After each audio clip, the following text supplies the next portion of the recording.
Stamp hopes you enjoy watching Removing SDLT Risk from Your Firm, recorded on the 15th of April, 2026.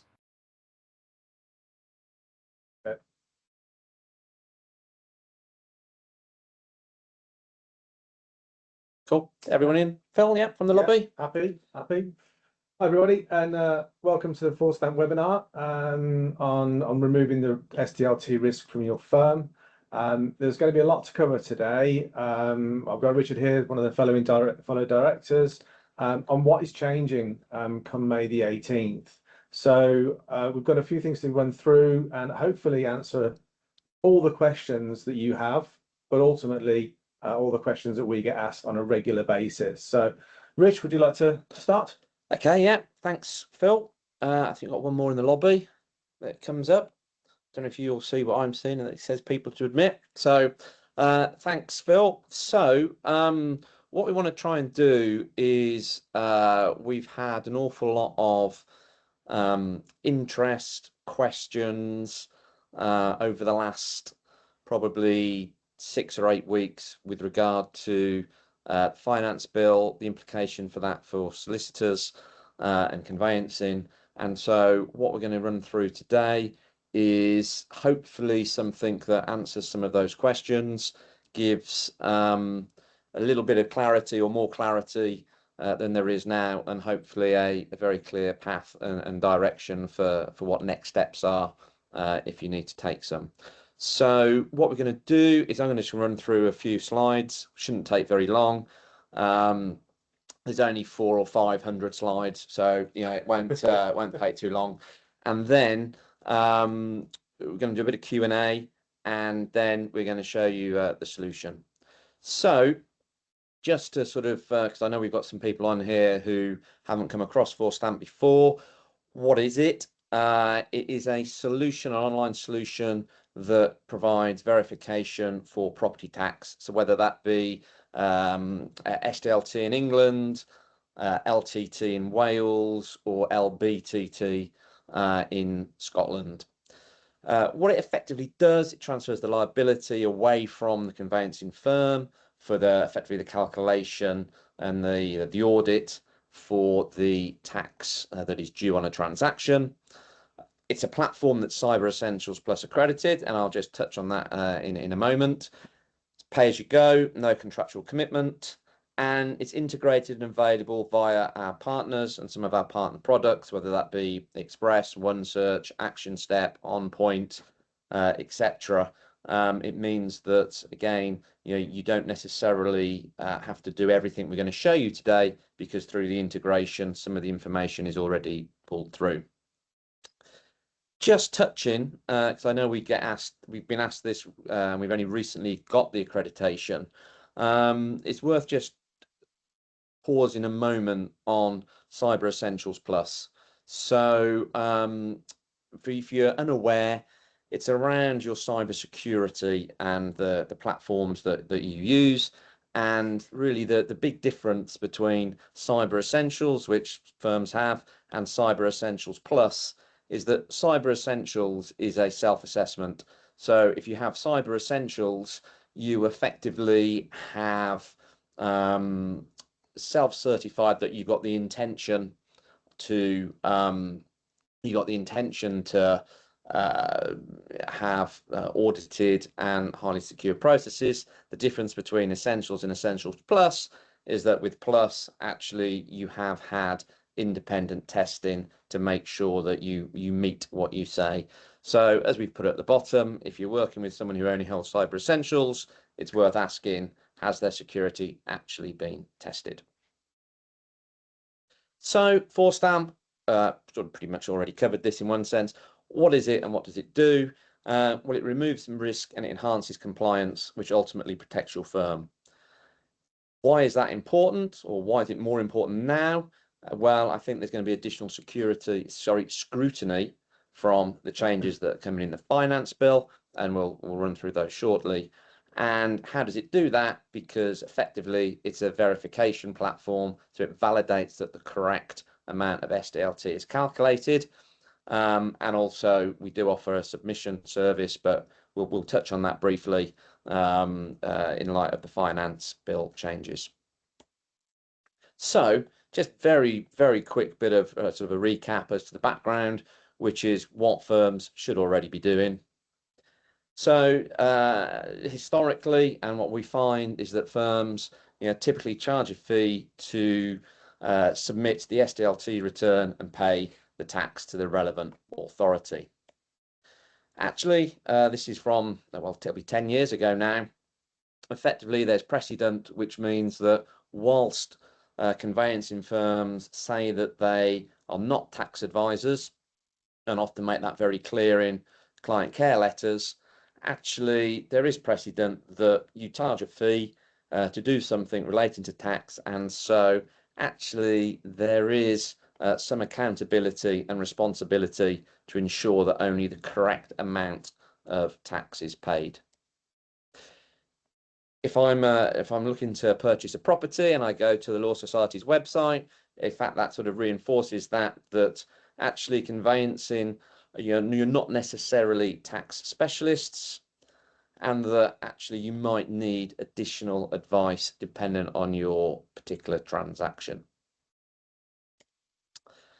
And CQS, I suppose, in terms of one of their standards, they talk about, and one of their standards is having a procedure for verifying the amount of SDLT payable where applicable, and this should include another experienced individual other than the fee earner, and that the verification is recorded.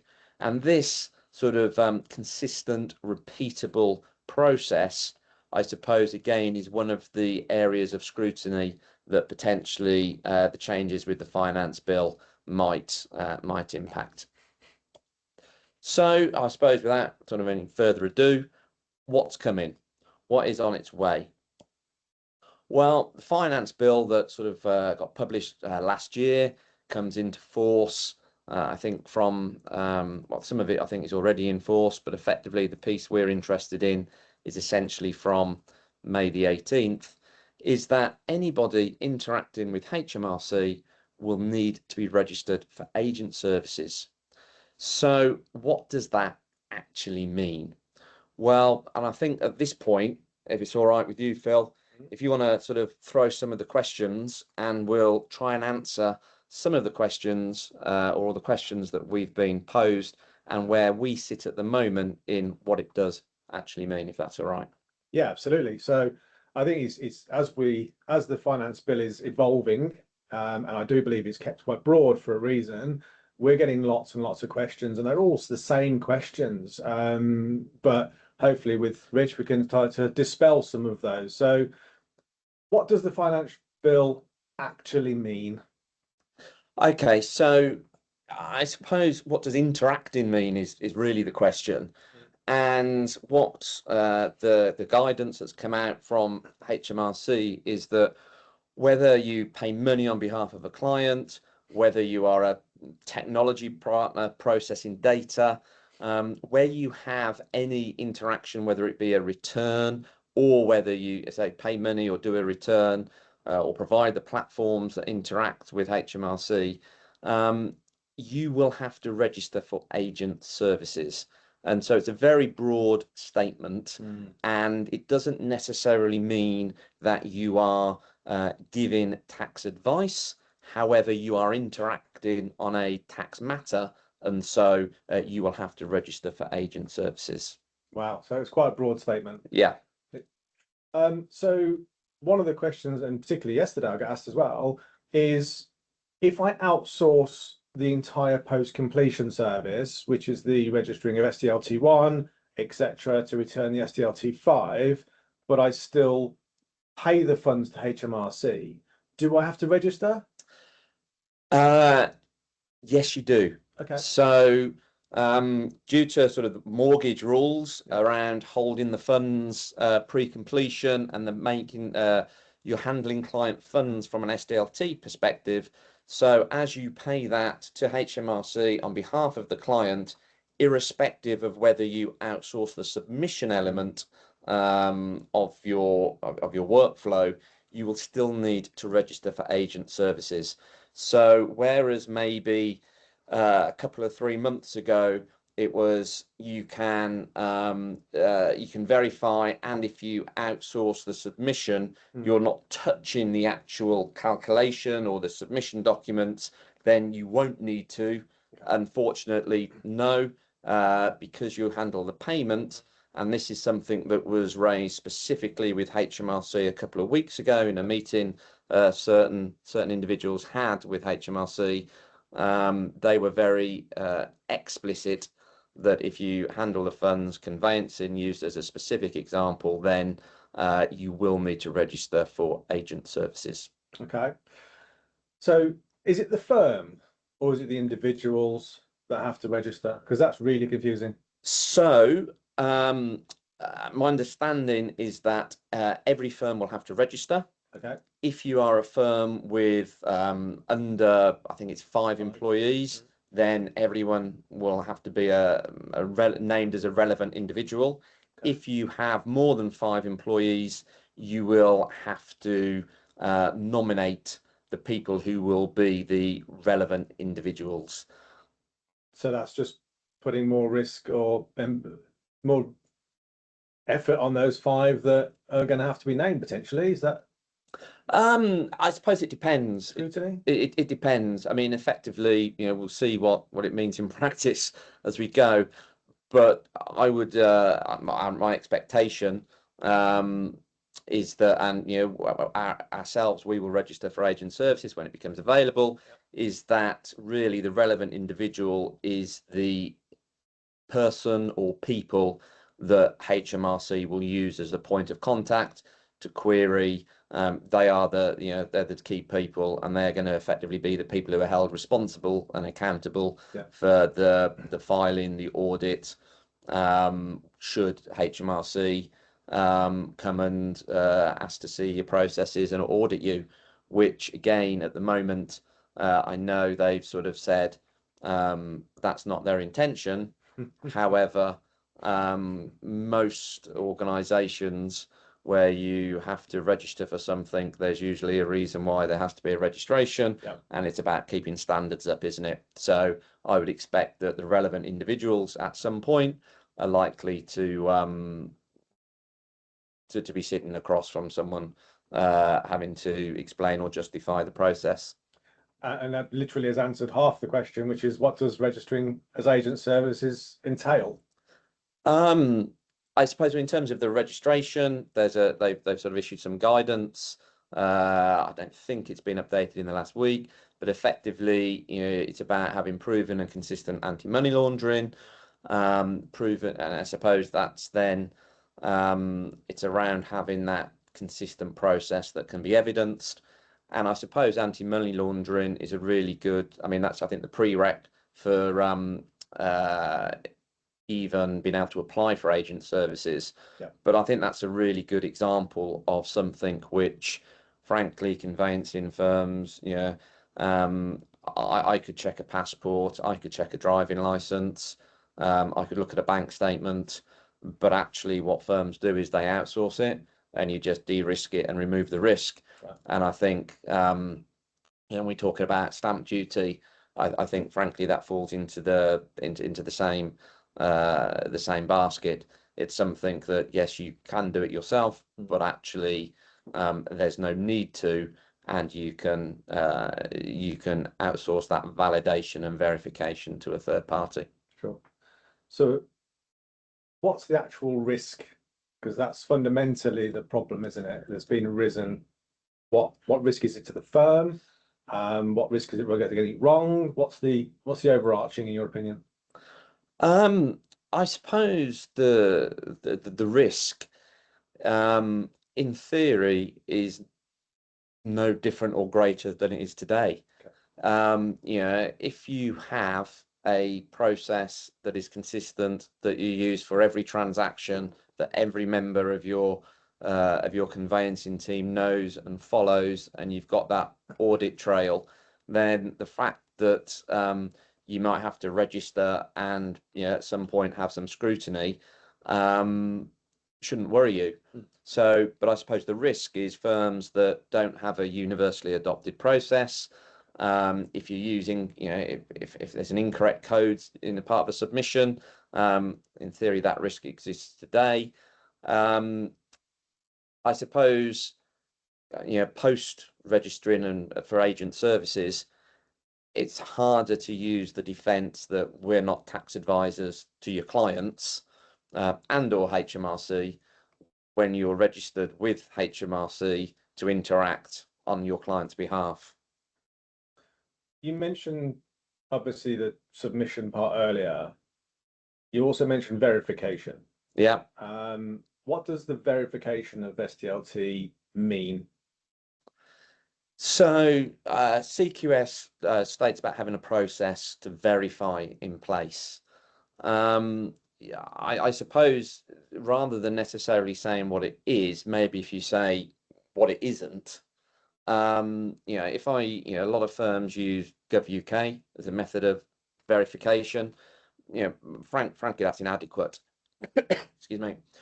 It simply does not and cannot assess all the sort of multifactorial elements that potentially impact the tax due.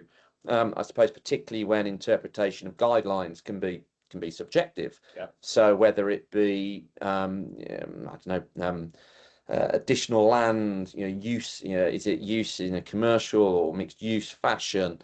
You and I could be buying the same property, but our own personal circumstances mean that we would pay different rates. Yeah. It's about having something that has validated and checked the different potential trip hazards as much as anything else to make sure that you've got the right answer.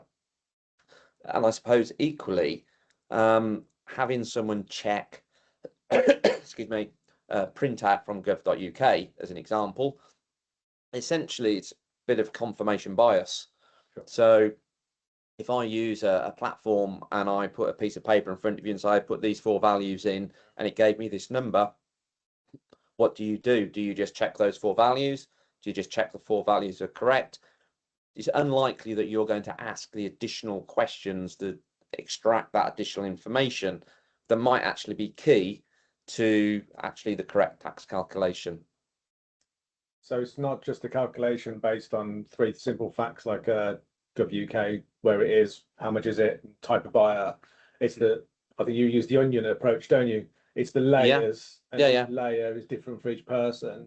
And there's an endless amounts of opportunity or changes within that scenario that could affect not just what they're doing now, but what they could be doing on completion as well, which again, circumstances change, don't they?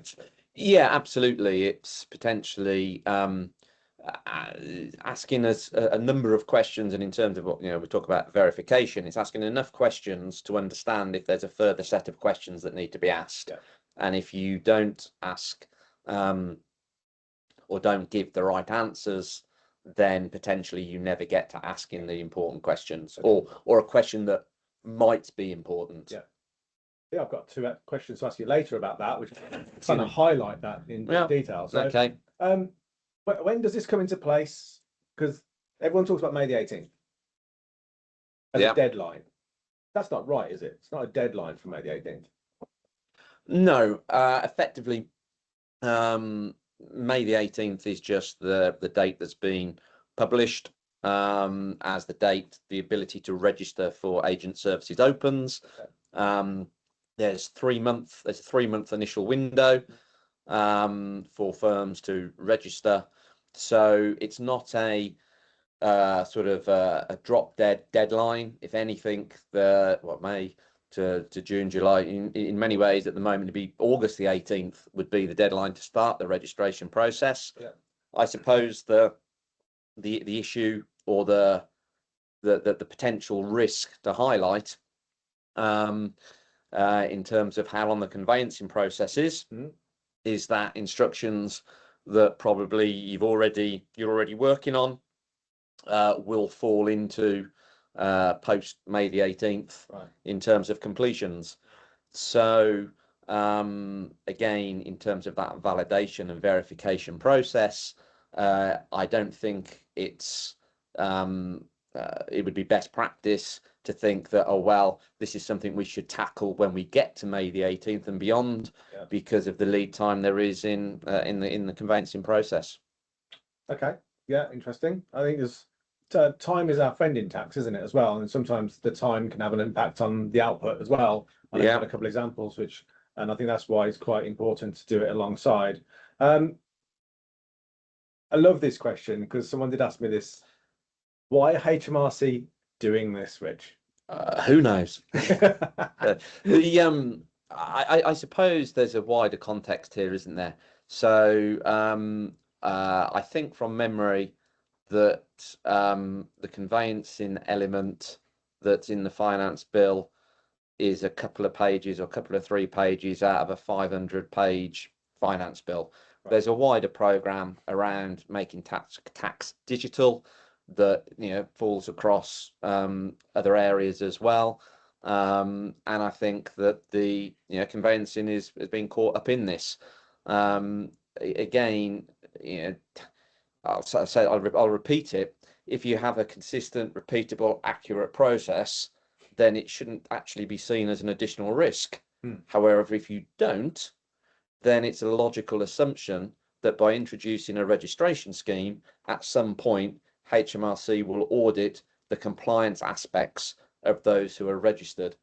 So it's one of those where I suppose also HMRC is the government's debt collection service, and the amount of time and effort and money which will be going into setting this up, simply from a systems perspective, is such that ultimately, if they didn't feel that there was going to be a financial benefit and return for them to do this, whether that be through I don't know, increased penalties, increased the interest on if you get it wrong, or just there's inaccuracies going through. If it wasn't if they didn't think there was probably more revenue to be made, you'd probably be unlikely to be necessarily doing it. But that'd be quite a cynical thing for me to say on something that's been recorded. However, there is a wider piece of legislation that this falls part of.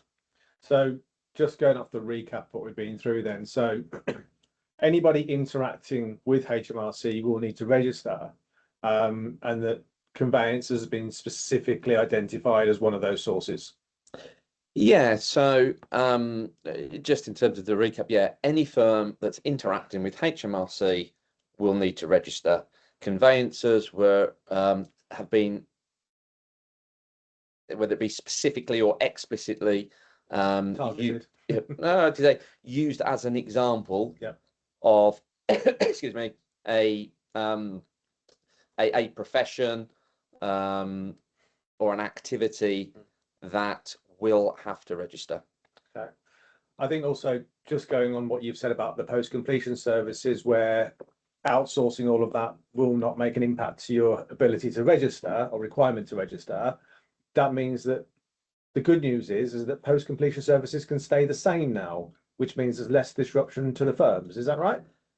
Yeah, I mean, essentially the rationale to outsource your the submission element really should be based on frankly, are you submitting ones that are inaccurate? Are you getting the codes wrong? Are you getting late penalties? You should be, if you're looking at submissions, you should be looking at it from there's an opportunity to improve a process. Don't look at submissions from oh, this is something that means that we don't fall under HMRC.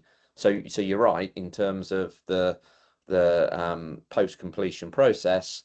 The finance bill and agent services actually has no impact on whether you have to register or not. But this puts more focus on the verification being correct, isn't it? That's the most important part now, because the number is correct, and obviously ensuring if it does come back with a verification and an SDLT liability, that the code is provided correctly as well, in order to enable that firm to follow the correct post-completion services. So the number, is that correct? So Yeah, I mean, it's made it more important now, hasn't it? Yeah, effectively, the increased importance of calculations for every transaction. Yeah. Because ultimately someone might come back and say, can you provide me show me the audit trail, show me how you arrived at that calculation, and show me how you, again, if you go back to CQS, show me your process that verified that's the right number. Yeah. So obviously you've got ForStamp, and then you've got other solutions that people have been using for some time, like GovUK. I know you mentioned that earlier. You've also got the inbuilt case management system ones as well that will do a self-generation of SDLT.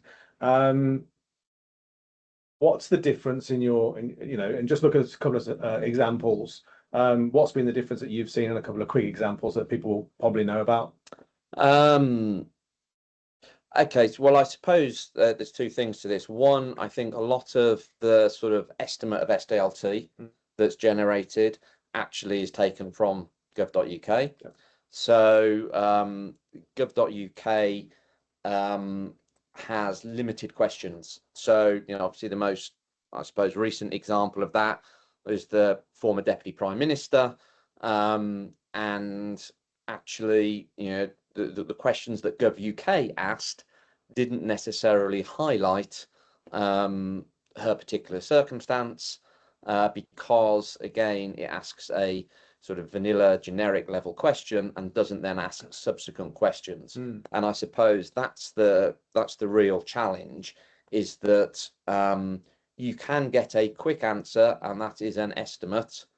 What you should also then do is make sure that you actually get the right questions are asked, because if you ask a simple question, you're likely to get a simple answer. Yeah.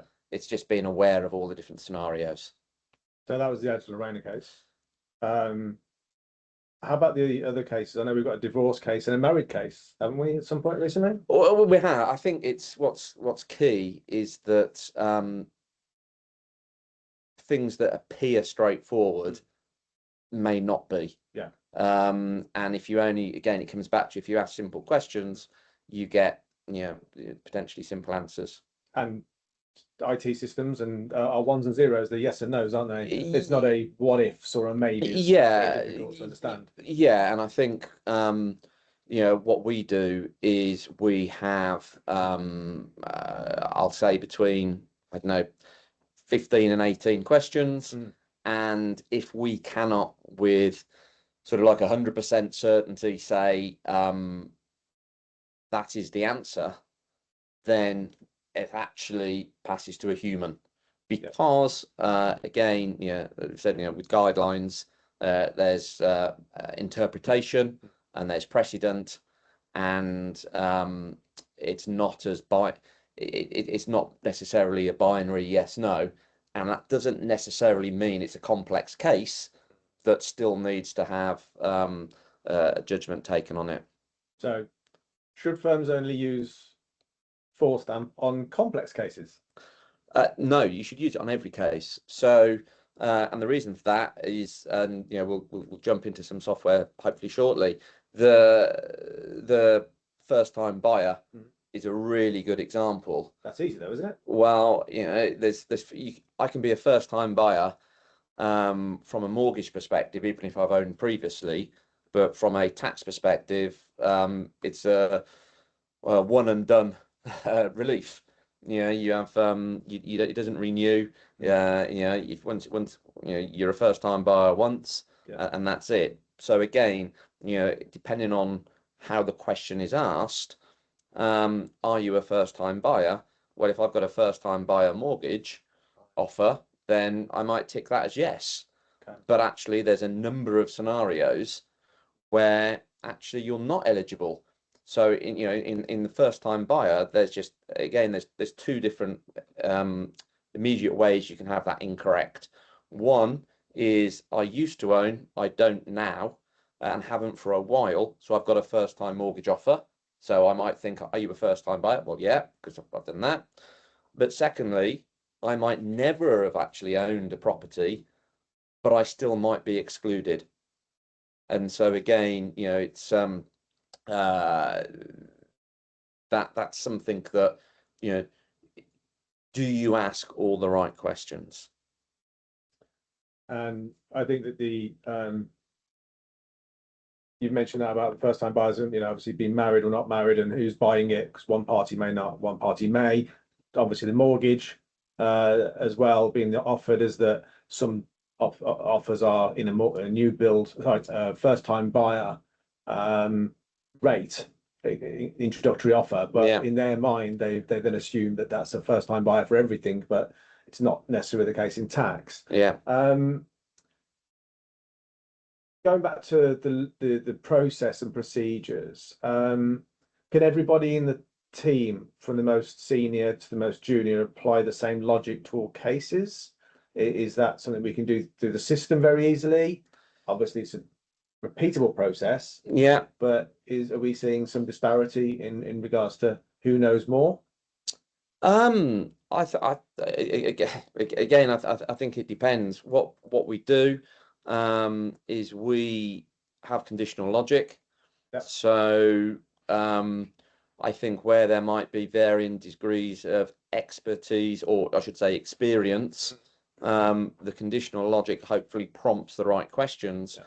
But equally, and what we'll get on and show, is that the purchasers also have full sight of answers that have been provided, either done on their behalf or they can do it themselves. And what that means is that where there is potentially differences in experience and understanding, there is that sort of hopefully safety net to catch those scenarios. So, just take the first time buyer as an example. If I were to be answering that on behalf of someone who's told me they're a first time buyer, actually when they get the certificate to approve, they see all the scenarios that would exclude them. So they can actually, even though, they might be asked, are you a first time buyer? Yes or no. Well, if I say yes, I am actually then going to have sight of, well, actually, here are all the exclusions. Yeah. And you are saying that none of these apply to you. So that's a sort of way how potentially we're trying to capture or provide certainty in terms of, or I should say, rather than certainty, consistency in terms of answering questions. Okay. So, Rich, I think the most important part now is to see actually how simple it is, because it's great for us to talk about all the reasons why and the questions, and hopefully that's answered a lot of the questions for everybody on here. But how easy is it to use? Because this has got to sit within a process, within conveyancing. We've heard people talk about whereabout is it going to be in the process. As I mentioned earlier, time is our friend in tax. So ideally post onboarding, around contracts, draft contracts kind of time, that's the ideal time to start this process, which in also would also mean that it replaces your current SDLT questionnaire process, because what we're going to show you means it will make that a lot more simple for you as well. So should we get into it? Yeah, right. So what I've done is shared my screen. So what I'm going to do, I'm here now logged in as a conveyancer. So I'm just going to go in and I'm going to do a new calculation. So what I'm going to do, so if you use one of our integration partners, what I'm doing here, you wouldn't actually need to do, because this would get automatically pulled through from your platform. But what I'm going to do is I'm going to buy Buckingham Palace for Paddington Bear. So if you use one of our integration partners, you would land on this screen with the property address and the client details already filled in. I'll come back to this button shortly, which actually means that rather than from a conveyancing point of view, you completing the questionnaire, you can actually invite your clients to do it themselves, which actually would remove the need to capture the SDLT questions. But just to sort of show you the end-to-end process, I'll run through this. very quickly. So what you'll see here is dependent on the question and answer, we get different questions. So it's a dynamic question set. You can't do that with a piece of paper which is printed out, No. can you? That's one No. of the fundamental Yeah. problems. So I'm just going to run through a pretty straightforward transaction. Again, you know, we've got a whole list of potential factors that come into a transaction. I'm going to say none of those. I'm going to say it's in England. It's an individual.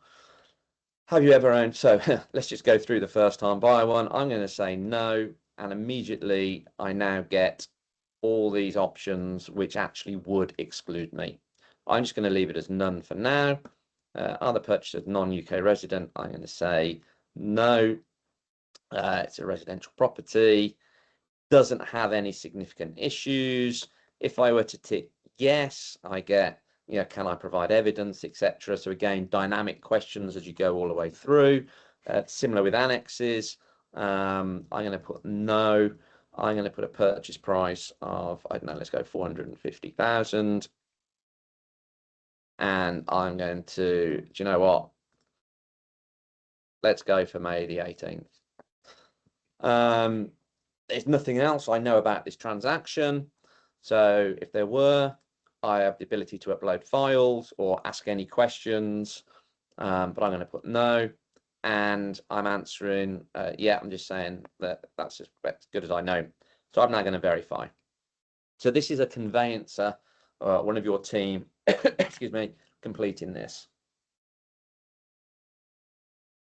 Now, hopefully what that's going to do is that's going to generate a figure that I can use. But what I'm also now going to do is I can invite the client to actually confirm that. So I'm going to invite the clients to sign and approve. And what that is going to do is that is going to send a message to, in this instance, Paddington Bear, to confirm the information is correct. So if I come back out to my dashboard, you will see this is the one I've just done now at 1:39, and it's at a status of invite client to sign. So if I come over to, oh, this is just in the way. Come out here. If I come to Paddington Bear, our email hasn't arrived yet. Here it is. So let's move you guys away again. So it's come from the solicitor at the solicitor's practice. I'm going to proceed to the sign-in form. And what this is doing, this is asking me as the purchaser to go through and sign a certificate. So I've got the address, I've got my details, I said I was a first-time buyer, so I've got the rate, I've got how it's calculated, and then I've got the transaction details.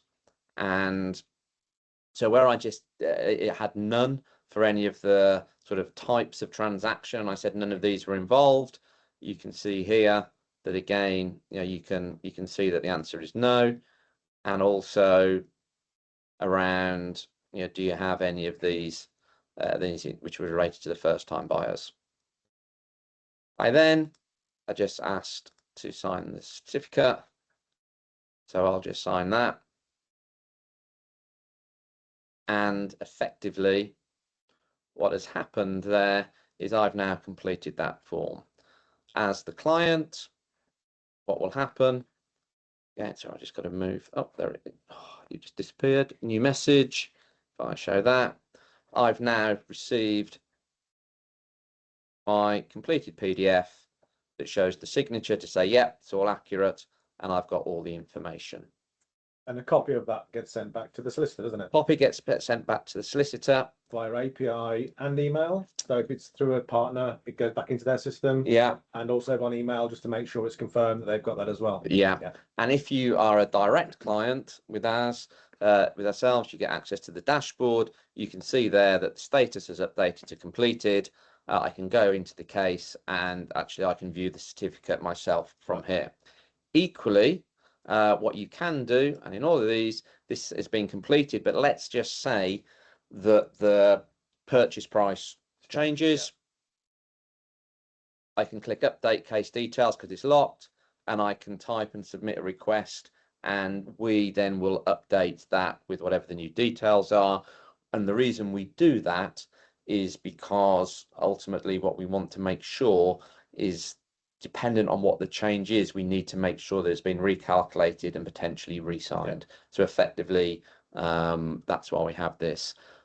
But because it's a charge per transaction, it doesn't matter, or there's no implications for having one signed. This isn't like a DocuSign type thing where once it's signed, if you want to make an amendment, there's another charge. Okay. It's a per matter charge. But I'm going to cancel that.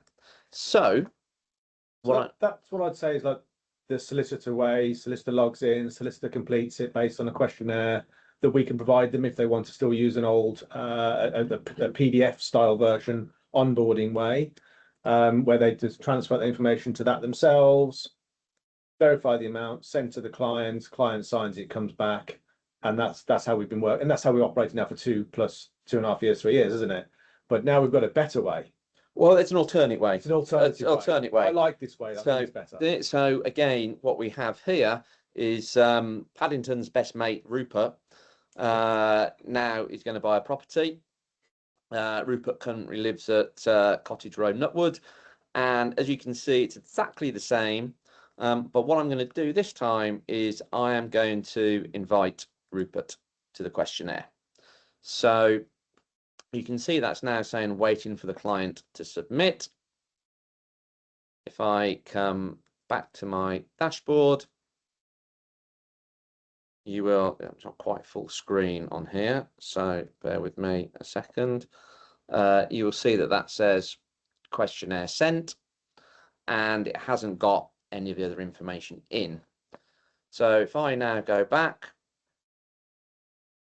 to here, now what you can see is Rupert Bear has now had a request from Richard Friend, Four Corners Legal Services, which is the solicitor I'm using here, to now go through and answer the property tax questions. And there's full help available online. So what I'm going to do, I'm now going... You're now the client. I'm now the client again. I'm now Rupert. So welcome Rupert Bear to the questionnaire that I've sent. And essentially we have the same questions. So again, I'm going to go through here and I'm going to, I'll say Rupert's a first time buyer as well. Is he non-UK resident? Rupert, I don't know, I couldn't know. Residential, hasn't got any issues. It's got well, Buckingham Palace has probably got lots of additional buildings, but we'll leave it as it is from this. I don't know, 500, 650,000. This one going to be needs advice? Pardon? This one going to be needs advice? Yeah, I'll do this as needs advice. Okay, so what we'll do is we'll say, I'll tell you what, it's got issues. Okay. Yeah. Bit of asbestos. Bit of asbestos. Buckingham Palace, it's been around a long time. Yeah. So we'll say that. Expected completion date. We'll go for the end of the month. I confirm all the best and I hit submit. And so effectively I've answered the questions to the best of my ability, and that's now going to go through. Thank you for completing. You can now close this page. So if I close that and I come back now to my dashboard as the conveyancer, you'll see that that's now come through. It's result of needs advice. It's got the calculation date. It's a pending confirmation. So now as the solicitor, I will go into it. You also received an email notifying you that it's been completed by the client as well. Yeah. And what you can see here, I can now see the answers that have been put in, and I can go through, and what I'm doing here is the purpose how we built this is so and we're asking, can you confirm that best for the knowledge? And the reason we do this is because there might be some things that you just know are incorrect. So, if there's something where your client has completely, it's incorrect, whether it be, for example, a first-time buyer, but you've sold their previous house, that sort of thing, or the purchase price isn't quite what it did, etc., etc. Excuse me. So we just ask you to say, yeah, we think they're all right. You hit verify, and this now will go through exactly the same process as we did on the previous one. The difference here is that it needs advice. There is something that has been, it's because I ticked here, it's got an issue. Okay. Now, there might be a relief available dependent on that issue. So what we're doing is we're saying we're going to review this as it's going to come out to us to review. So what we do is we ask for you to enter a number so we can contact you. We've got your email addresses as well. And at that point, when I hit submit, you get, thank you, one of the tax team will be in contact shortly. And if I come back to the dashboard, it's down as needs advice, but that now will be with ourselves to be able to go through and do something with you. Excellent. At the point where we have investigated or assessed and we've got the value that it should be, it follows exactly the same process insofar as the invite where we put the value in and Rupert will receive an email asking him to sign exactly the same way as we showed earlier. Excellent. Okay. So, conscious it's 10 to 2, Yes. what I'm going to do is stop sharing, and I don't know if anyone's got any further questions or anything that anyone has put in to the chat, and answer any questions. Yeah, so open to everybody else now. So hopefully we've covered a lot of the questions, but I'm sure there's some that I haven't. If anyone's got anything.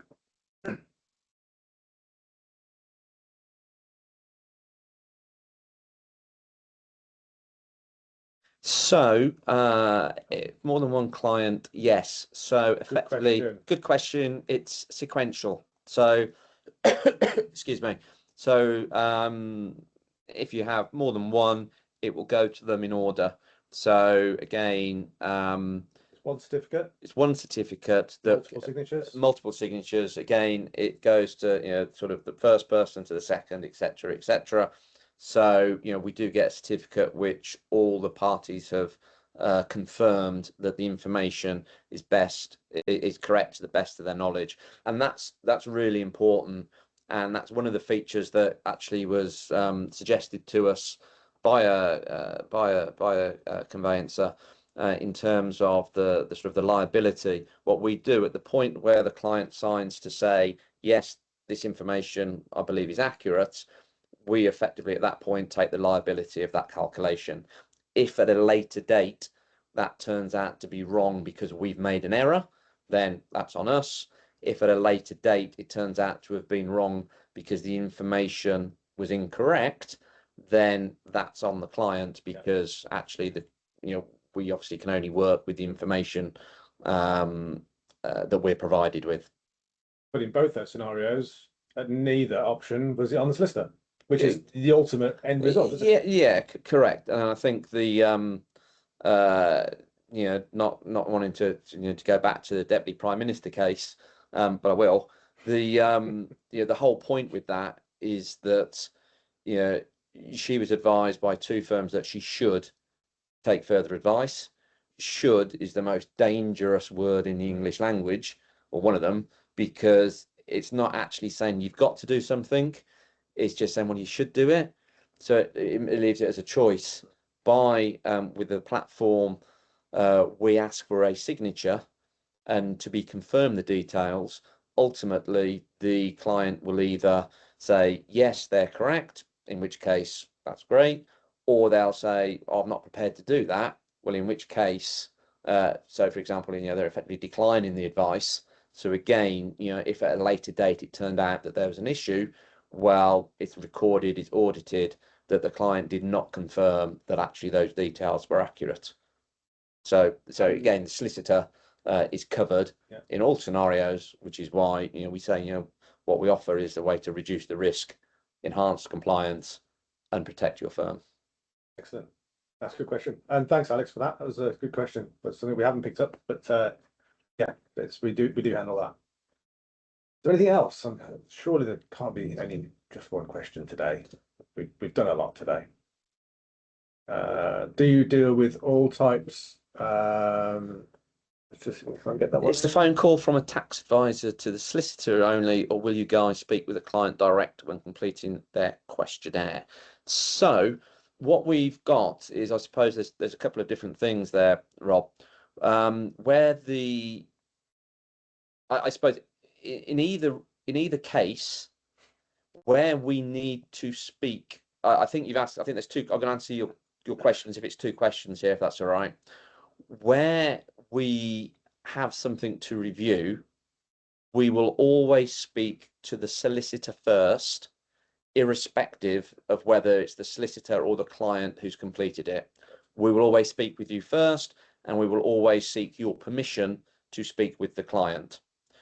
If we need to speak to the client, obviously we will do so, but it's always following a conversation with yourselves. Where the client completes the questionnaire themselves, we have 2 or 3 levels of support. One, we have some in-app support where you've got little help icons. Second, we've got a website excuse me, page which has instructions and guidance on how to complete every one of the questions. Thirdly, we are having a chat bot on that web page so that people can liaise with us directly, because it's one of those things where when you are filling it out, potentially you want that assistance straight away.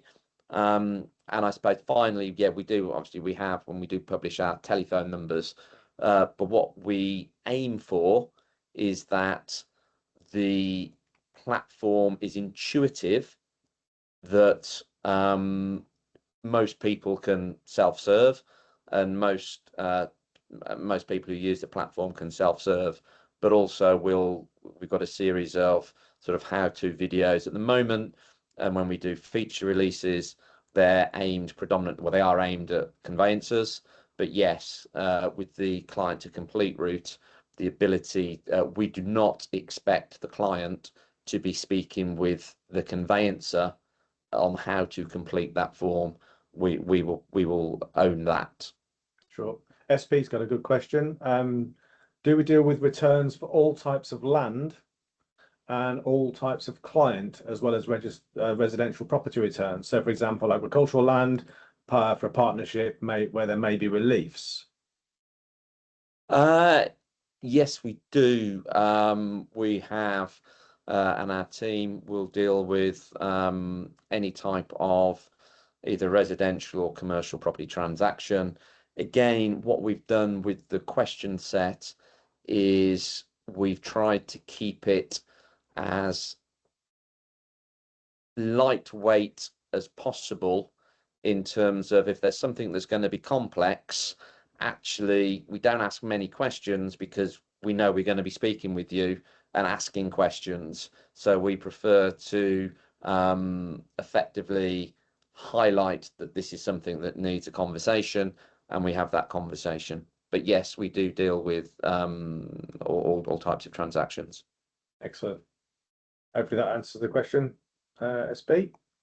I think just on the question set's quite interesting. So I think that one of the fundamental problems, we know that conveyancers are very busy. We know that the caseloads that they're under, and the idea of them/clients having to answer a lot of questions which may not always apply to their circumstance. That's why we've kept it quite short. But the reason why we kept it short is also that if it does need some additional advice, as you've mentioned, our replies vary massively. Yeah. So our replies are also down to be specific around what's filled out or additional information that's provided. So Julie? Yeah. So yes. I ought to say what the question is, shouldn't I, to everyone else? So, can a calculation be redone if the circumstances change since the original calculation? Do we come back to you, and can we recheck the calculation before exchange? Absolutely. There is there's different ways. Obviously, you can invite client to sign the calculated value at any point. So potentially, the earlier on in the process you do the initial calculation and verification, the better, because potentially, and we have had scenarios where our advice has altered the way the transaction has progressed. So you can sort of then revalidate and send for signature nearer completion. Equally, if it's been signed and something changes, then yeah, absolutely, we can it can be unlocked and you can go through and you can resubmit. So yes, you can recheck calculation before exchange, whether it's been signed or it's still waiting to be signed. If it's still waiting to be signed at any point, you can amend any of the information and recalculate. So you don't necessarily have to send it for signature or for approval until nearer completion. Again, that really much depends on individual firms' preferences and processes. Excellent. Good question, Julie. Cool. And I think that's probably about. That's it. Unless anyone's got anything burning last question to ask in the last 9 seconds, but I know everyone's given us an hour of their day during over lunch, so I really appreciate your time. Richard, thanks for answering those questions. That's right. Thanks, Phil. A mastermind session. We'll make this a recording available as well, so if anyone would like a copy, please let us know. And again, if there's any additional questions anyone's got that they feel they want to ask directly, please reach out to Richard or myself, and enjoy the rest of your day.